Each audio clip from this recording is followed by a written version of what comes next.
দর্শক, কিছুক্ষণ আগে ফেনীর বন্যা পরিস্থিতির খবর জানিয়েছিলেন সহকর্মী সুবন। আমরা সেটি একটু দেখে আসবো। সবচেয়ে দুর্যোগে পড়েছে ফেনীবাসী। আমরা এই মুহূর্তে ফেনী সদরে আছি। এটি সদরের কলেজ রোডের রাস্তাটির চিত্রটি দেখছেন।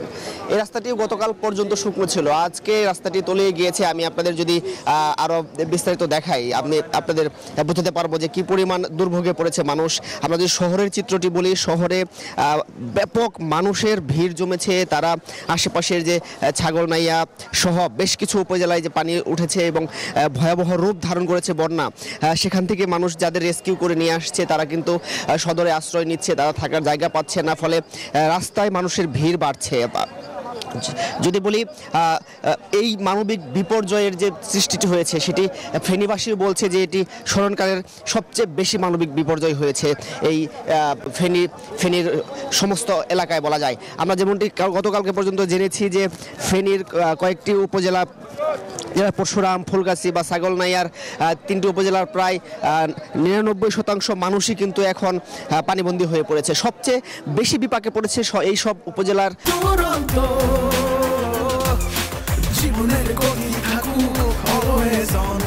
সহ ফেনী সদরের বিদ্যুৎ সংযোগ, নেটওয়ার্ক সংযোগ সহ সব ধরনের যোগাযোগ ব্যবস্থা বিচ্ছিন্ন রয়েছে। ফলে যারা উদ্ধার করতে যাচ্ছে তারাও কিন্তু উদ্ধার করতে পারছে কিনা বা তারাও ফিরে আসছে কিনা সেই সংবাদটিও তারা পাচ্ছেন না। আমরা ইউনুর সাথে কথা বলেছি, তিনিও আমাদের বলেছেন যে এই তিন উপজেলার যে ইউনু রয়েছে তাদের কোনো সংবাদ পাচ্ছে না। এই সেন্ট্রাল থেকে বা ডিসি মহোদয় আমাদের জানিয়েছেন যে তাদের কোনো সংবাদ পাচ্ছে না।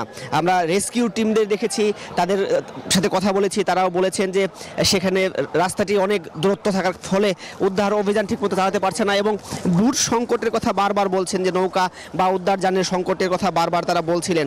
এই হঠাৎ বন্যায় ফেনীবাসীরা বলছেন যে গেল কয়েক যুগে এমন বন্যা দেখেনি, ফলে তাদের ব্যাপক ক্ষয়ক্ষতি হয়েছে। ফসলি জমি যদি বলি, বাসাবাড়ির কথা যদি বলি, মাছের ঘেরের কথা বলি, সব দিক থেকে তারা ক্ষতিগ্রস্ত হয়েছে। যারা আসছে আপনারা দেখছেন, তারা কিন্তু শুধুমাত্র পরিবারের সদস্যদের নিয়ে আসতে পেরেছে, বৃদ্ধ শিশুদের নিয়ে আসতে পেরেছে, বাকি যাবতীয় সরঞ্জাম তাদের রেখে আসতে হয়েছে, সেগুলোও নষ্ট হয়ে গিয়েছে এমনটি আমাদের বলেছে।